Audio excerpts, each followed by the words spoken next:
I move that we cite this woman, Mrs. Franz Garcia Ruiz, in contempt. I second the motion, Mr. Chair. Confine her at the Pasay City Jail, not here in the Senate. I will not withdraw my motion. The Sergeant at Arms is hereby directed to place under detention within the Senate premises said person, Mrs. Franz Garcia Ruiz, with visitation rights accorded to his family members as well as counsel, effective today, September 19. Escort Mrs. Ruiz to the detention facilities of the Philippine Senate. Any motion to suspend the hearing for today? Mr. Chairman, I move to suspend the hearing for the day. Without objections on the part of the members of the Committee on Justice and Human Rights, the Senate Committee on Justice and Human Rights investigation is hereby suspended. Sa paulit-ulit umano na pagsisinungaling ni Franz Ruiz sa Senado ay na-cite in contempt na siya. Galit na galit si Senator Jinggoy Estrada nang sabihin itong ilagay sa Pasay City Jail ang babaeng Ruiz. Madam Franz, kailan nabulag yung mata ni Aling LV?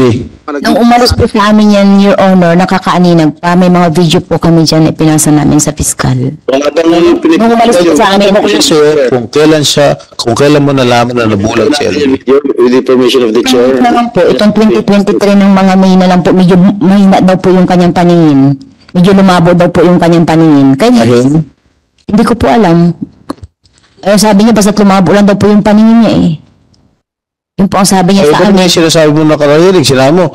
Kaya nabulag yan dahil nag-aaway sila ng makasamahan niya. Hindi mo alam. Nagkasugat lang po yung kanyang mata dito kako. Hindi sanay ng pagkabulag yun. Ito po. Hindi nga magiging sanhin ng pagkabulag niyan totally. Kung sinagi lang sa mata. Ay, hindi po sinagi, Your Honor, kasi may mga dugo yun. May mga Bakit nga siya nagkaroon ng sugat? Tinatanong ko sila po ni JM nga po. Kinutusan nga lang ni JM, hindi mo magiging sa totally blind yun eh. Totally blindness yun eh. Sabi nila sa akin nung umaga pagkagising ko po na siya ay sinimpok dito kaya po may tubo dito sa ganito niya sa kaliwang mukha niya. Senator Jinggoy, Mr. Chair. I would like to interject with the permission. Senator Estrada, go ahead. Ako, nakikinig lang ko sa sinasabi ni Ginang Franz Ruiz. Pero Senator Jinggoy, Mr. Chair, you can just see the difference, no? Meron siyang ebidensya, may tinatago siyang video na nagsasabi na nakakikita pa si LB nung panahon na yun. Yan, pinag-iiportan niya yan na may video, tatago niya. Pero pag-attempt na ipagamot itong si LB, dahil sa mata niya nabubulag na wala man ang attempt ito. Para bang, paano natin describe yung situation na ito? After ka lang, nadepensahan yung sarili mo, yun lang ang gusto mong palabasin.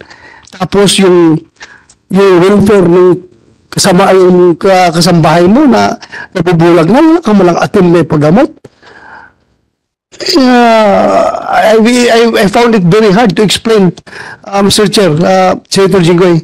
Thank you, Senator Jinggoy. Thank you, Senator Bato. And this woman is lying through her teeth.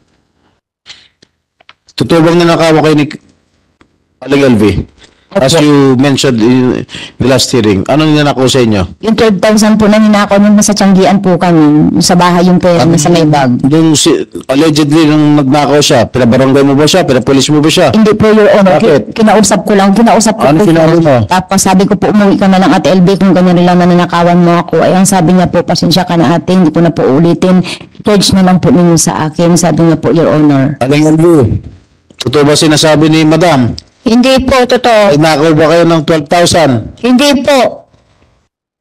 Bakit niya sinabing nagnakaw ka? Hindi ko po alam. Basta po, lagi po yan, lagi niya sinasabi sa akin, nagkanakaw daw po ako. Wala po po yung totohanan. Kinarkan niyo nga po yung gamit ko, wala naman sila nakawa. So, ibig sabihin, pinaratangan ka, nagnakaw ka para pagtakpan niya yung pananakit at pagmamaltrato sa inyo. Opo. Okay. Tungkol naman sa paratang mo, nilalagyan niya ng pubic hair yung pagkain mo. Pinagalitan mo ba si Aling LV? Dahil doon. Yung pinagsabihan ko, bakit naman kako Ate LV naglalagay ka ng mga madamis na pagkain? Salita, ano? Sinaktan mo ba siya? Hindi po. Ha? Hindi po. Ilang beses ba niya ginawa ito? Yung sinasama paglalagay ng pubic hair sa pagkain mo? Maraming bisis po. Maraming bisis po. Kaya po may liter siya sa akin na nilagay. O kung marami na siyang atraso sa inyo, marami na siyang beses naglagay kung ano-ano sa pagkain mo, at nagnakaw, pinagbintangan mo na nagnakaw siya, bakit dapat dun pa lang pinalayas mo na siya, pinaalis mo na siya? Hindi po namin pinapalayas, Your Honor. Sa totoo lang po. Dahil yung iba pa mga napunta doon at nakakakilala sa kanya, ang sabi sa akin, isa kayo muna, sinama pa namin sa San Jose yan, iniiwan namin sa Concepcion at taga doon daw siya, ayaw niya namang bumaba. Gusto na nga niyang umalis. Sabi ni Aling LV, gusto niya nang umalis. Hindi siya makalis dahil wala siyang pera dahil hindi mo siya sinusweldoan. Meron po siyang hawak na pera, Your Honor. Wala nga daw, kapit niya siya nung araw na yun, wala nga daw siya dalang pera, pinapalitan niyo pa nga yung mga damit niya, wala raw siya nakuha. Meron po, Your Honor. Meron pa pera, Aling LV? Wala po kasing kuntuloy. Buhat na decide ako sa kanila, wala po talagang inaabot sa akin. Simula nung August 11, Aling LV, kayo na masukan ng 2019. Nung August 7 po yun, hindi po August 11. August 7 po yun. Oh, August 7 pa pala. Ang sinabi mo kasi dito, August 11. Ano ba to? Talaga totoo? Sinulat ko po dito, sinabi mo kanina, August 11. August 11, 2019 po, Your Honor. Ha? Ano po? August 7? August 7, 2017. August? Nung nag-start po ako sa kanya, August 7 to 2017. 2017 pa. Opo. O ang sinabi mo kanina sa akin, una siya namasukan August 11, 2019. Oh, ano ba totoo? Sinabi niya, 2 years ang discrepancy. Opo, 2 years talaga ang sinasabi niya. Pero po kami nung August 17, nasa barangay 6 po kami at that time sa kalsada po kami, doon kami nagtitinda. Dali, Franz. Ang sinabi niya, kailan mo siya una nakilala? August 10. August 10. Dahil doon sa birthday ng aking kapatid. Tapos, August 10? opo, ano taon? 2019. Ang sinabi niya, ang una niyang pasok sa iyo, August 7 of 2017. Ano, sandali, LV, nung pumasok ka ng August, ang sinasabi niya sa akin, amin dito lahat, August 7, 2017. Tama po ba? Opo, pero nag-start po ako sa kanya, August 7, 2017. Kaya nga, yun ang unang araw mo na namasukan sa kanya, August 17. Bilang ano? Yung start ko po sa kanya, sabi nga sa kusina na daw po ko. Pagkatapos ko daw po sa kusina, pwede daw po ko tumulong sa tindahan. Sa tindahan? Sa nagtitinda po ng gulay, doon po sa tindahan. Halos malapit sa bahay nila? Tindahan po ako sa may kusina ng tindahan. Yung tindahan sa bahay nila? Sa palengke yan. Sa palengke. Alright. So may discrepancy halos 2 taon. Kasi pumasok, sabi niya 2017 siya ng August. Kaya sinasabi mo, 2019 ng August. Dahil sa barangay 7 si Ate LB pumasok sa amin, Your Honor. Ano? Dahil sa barangay 7 pumasok si Ate LB sa amin ng 2019. Anong barangay 7? Saan ka man namasukan ng 2017, Aling LB? Hindi sa barangay 7? Doon po ako doon po dinala ng barkada ko sa kanya sa barangay, sa tindahan na po sa palengke. Anong barangay? Basta ko po palengke yun, hindi ko lang po alam. Tama sinasabi niya. Nagtrabaho siya ng 2017 sa'yo. Hindi lang 2019. 2019 lang po siya pumasok sa amin, Your Honor. Sinabi niya 2017 eh. Ako nga po ang tumanggap sa kanya, Your Honor, kaya alam kong 2019 dahil may mga pictures pa din po ako nakasama namin sa pictures. Meron ka bang prueba na 2017 kayo nagtrabaho, Aling LV? Pa? Meron kayong katibayan na nagtrabaho kayo ng 2017 na hindi 2019? Tinapon nga po yung notebook ko, nandun po sa listahan ko yun. Sabi ko, isusulat ko yung start ko dito. Tinapon niya po yung mga gamit ko. Tinapon niya yung mga gamit mo? Tinapon po lahat ang mga damit ko. Kailan ito? Kailan ito? Di ko lang po tanda kung ano. Hindi, tinatanong ko po, ano po ang katibayan ninyo na kayo na masuka noong August 7 of 2017? Yun pong sa notebook ko po yung sinulat eh. Sabi ko, isusulat ko kung kailan ako nag-start dito. Meron ba kayong testigo na pumasok kayo ng 2017 sa pamamahay ni Franz? Ito ba sila Dodong? Nandun na ba noong 2017 itong mga ito? Wala po. Ito si JM tsaka yung Patrick? Wala pa po. Wala pa, kayo lang. Sino ang kasama mo noon? Di ko na po kilala ang mga kasama ko dati, mga nag-alisan po. Itong yung katabi mo si Faye. Diba yun? Wala pa siya noon? Wala pa po. So, sino ang kasama mo kasambahay na tumutulong kay Franz? Yung pong kapatid niya sa Tini lang po. Yung kapatid niya. Wala kang ibang kasambahay. Wala po ako. Ikaw lang ang nandun. Po. Kayo lang po ang nandun. Aling Alvi. Po. 2017. Po. Kailan pumasok itong mga sila JM, si Patrick, at si Dodong? Hindi ko na po tanda, basta po nakapasok lang. JM, kailan ka pumasok sa trabaho kay Franz? 2021 po. 2021. Ikaw, Patrick. 2021 din po. Ikaw, Dodong. Kailan kayo namasukan sa kay Aling Franz? Kailan ka nagsimulang magtrabaho kay Aling Franz? Anong taon? Hindi lang ko alam po eh. Anong taon? Hindi lang ko alam po eh. Anong papasok namin doon eh. Hindi ko alam eh. Basta papasok lang kami ng trabaho. Okay, sandali, okay. Madam Franz, sinabi mo sa last hearing na namasukan sa inyo si Aling LV 2019 at kanina binanggit mo ulit 2019. Sa interview mo naman sa ABS-CBN, sinabi ninyo na 2020. 2019 po, Your Honor, ang sabi ko doon. 2020, nakalagay rito. 2019 po. Meron ba tayo video? Na sinabi niya 2020? Ha?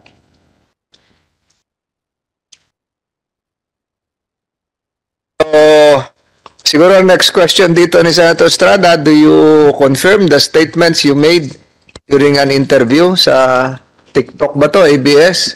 Kayo po yun, nagsalita? Opo, Your Honor. Marami kasing cut yan, Your Honor. May mga una pa po yan. Kailan po yun na itong interview ito? Hindi ko na po matandaan, Your Honor, kasi may trangkaso ako noong time na yan. Bumangon lang ako kahit nakahiga ako yan. So yung mga tanong dyan, yung pareho pa rin yung sagot nyo na ang dahilan ng pagkabulag ay yung pananakit ng mga kanyang kasamahan sa trabaho. Opo, Your Honor. Sino itong naririnig natin kanina, John Paul? Ngayon ko lang narinig ito. Sino yung John Paul? Iba itong nandito, John Patrick. Iba pa yung John Paul. Iba, hindi po yun, hindi ko po tao yun. May nagpunto lang po sa akin na dyan po lang pangalan na gano'n nga daw po yung background niya. Hindi nyo nakaharap yung John Paul. Naikunto lang po sa akin na gano'n nga daw po yung background niya sa pinanggalingan niya na malikot daw ang kamay. Kinausap ko naman po siya.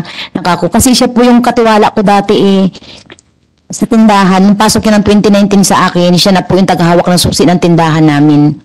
Akala ko tiga-tinda lang ng gulay. So, hindi po. Sa gabi po sa kanya ko po iniiwan ang susi po. Hindi po siya nagatinda ng gulay, Your Honor. Kanina sabi niyo, doon kayo sa kalye. Sa kalye, sa may palengke, nung wala pa kayong... Tanggian po, Your Honor, yung ng 2020. Tapos, kumbaga, hatid-hatid lang siya doon ng pagkain sa amin, Your Honor, kasi hindi nga po marunong magkwenta, tsaka hindi marunong magtinda, kaya hindi ko po pinapatinda, Your Honor. Hindi marunong magkwenta, pinagtiwala niyo yung susi. Opo, yung baga sa gabi. Noon, opo, paggabi. Nagkaroon siya ng access sa pera. Kasi nawalan ka ng 12,000, sabi mo. So, dahil nahawak niya yung susi. So malapit yun sa pinagtataguan mo ng pera, ganun ba? Hindi, Your Honor. Yung pera po, nawala yun nung nagtitinda kami sa Tianggian, tapos bukas yung tindahan, pinakuha ko yung bag sa loob ng kwarto namin dahil siya lang ang siya na pinapasok ko dahil siya po yung nauwi doon sa Tianggian dahil malayo po kami, sa barangay 6 po kami eh. Ikaw, sige ka lang sabi, hindi totoo. Kitang-kita na nga yan, no? Oh, nabasag yung ilong niya, yung bridge. Hindi pa rin yan totoo. Tingnan mo, nabasag yun. Mr. Chair. Alam mo, masyadong contradicting yung, marami kang contradiction na statements dito, Mrs. Franz. Sabi mo kanina, 2 days pa lang, sa employment niya sa'yo, nakita mo na may sira siya sa ulo. Tapos ngayon, sinabi mo kanina na pinagkatiwala mo, buong tiwala mo, binigay mo sa kanya. Very contradicting. Alam mo na sira ulo, buang yung katulong mo, tapos binigyan mo ng buong pagtitiwala. 4 na taon pa nagsilbi. 4 Binigyan na pa siya taon. ng 4 years. 4 years. So, masyadong halata nagsisinungaling ka. Yung sagot mo lang na yun, klaro na. You're grouping for words. Naghanap ka ng iimbintuhin mong sasabihin mo. Nakikita ko na doon. Klaro-klaro yun. Alam mo, pag investigador ka, you are after the verbal and non-verbal messages that is coming out from your subject. Kikita verbal at non-verbal, makikita mo, yun lang, Mr. Chair, gusto ko lang ipakita, emphasize na talagang may pinsan to lie itong ating resource person nandito ngayon. Thank you, Mr. Chair. Mr. Chair, huwag na tayo magpaligoy-ligoy pa dahil panay kasinungalingan na itong sinasabi niyo. Mr. Chair, since we have heard the testimonies of the resource persons present here today, in the name of JM, ano ito? What's your family name, JM? Taroma, Patrick, Simbahon, and Dodong, alias Dodong. And there are a lot of witnesses who wants to come out and to testify against Ms. Franz. And those who are willing to testify wants to come out, like for example, itong si Pau Pau and the garbage collector. Maybe we can summon them in the next hearing, maybe by next week, because we are going to have our recess the week after next. So, and this woman, our resource person, Mrs. Franz, have been giving a lot of inconsistent answers coming from me. And I believe that this woman, Ms. Franz Ruiz, is the mastermind of everything, of maltreating, of inflicting severe injuries, leading to the total blindness of Aling LV. Therefore, Mr. Chair, I move that we cite this woman, Mrs. Franz Garcia Ruiz, in contempt. I second the motion, Mr. Chair. There is a motion here coming from Senator Estrada to cite in contempt Mrs. Franz Garcia Ruiz, duly seconded by Senator De La Rosa, and under the rules of the Senate, as affirmed. Maybe, Mr. Chair, we better confine her at the Pasay City Jail, not here in the Senate.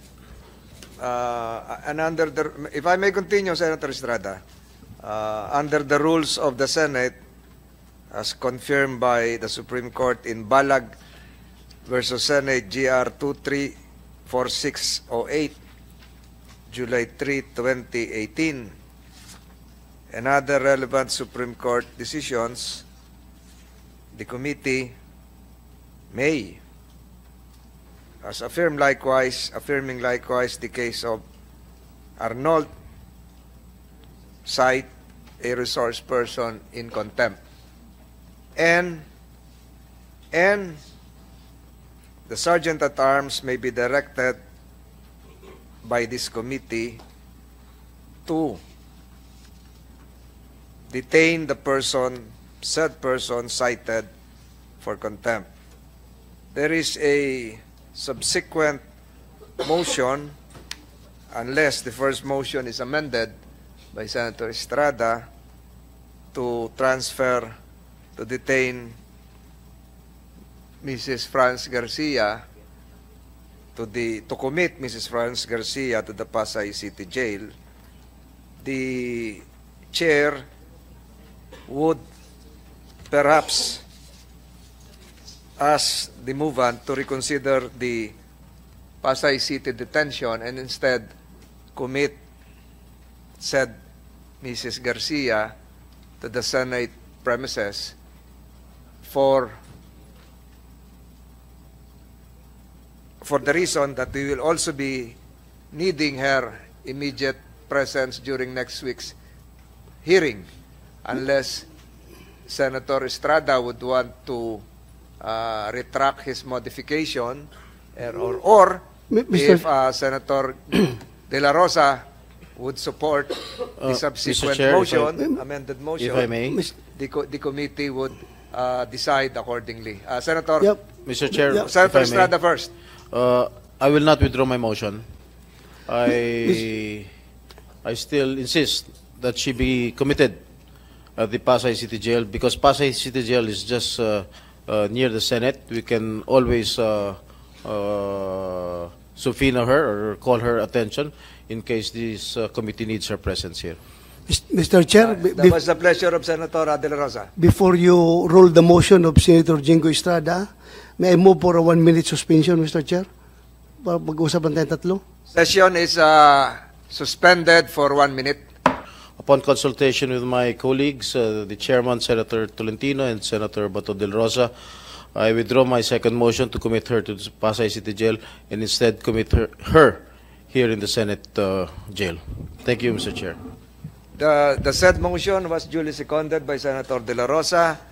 Finding no other objections, comments from our other colleagues, the Senate Committee on Justice and Human Rights, after consultations with the members and a closed-door deliberation, hereby approves the said motion of Senator Estrada and a detention order be issued to Mrs. Franz Garcia Ruiz for continuously evading the questions propounded by the members of this committee, as well as falsely testifying under direct examination by committee members, and consistent with the rules